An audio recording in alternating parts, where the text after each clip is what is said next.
কিছু মনে করবেন না বাবা, আমরা অনেকে বলি অমুকজন প্রেম করে বিয়ে করেছে, কথাটা ভুল। প্রেম করে বিয়ে করলে তাদের কোনোদিন সন্তান হবে না, প্রেম নয়। কারণ চৈতন্য চরিতামৃত গ্রন্থে কৃষ্ণদাস কবিরাজ গোস্বামী নিজেই বলে গেছেন বাবা, আমি বলছি না, তিনি বলে গেছেন, আত্মেন্দ্র প্রতিবাঞ্ছা তারে বলি কাম, কৃষ্ণ ইন্দ্র প্রতিবাঞ্ছা ধরে প্রেম নাম।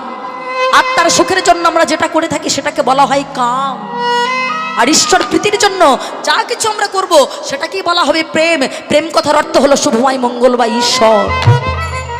এই যে আমার বাবা মায়েরা এত রাত্রে এখানে বসেছেন, এখানে কি করতে এসেছেন বলুন তো? এক কথাই উত্তর, আপনারা সবাই প্রেম করতে এসেছেন। হ্যাঁ, প্রেম করতেই এসেছেন। কারণ গোবিন্দের জন্য ওই তো বলে দিল, গোবিন্দের জন্য যা কিছু করবে তোমরা ভক্তরা সেটাকেই বলা হবে প্রেম।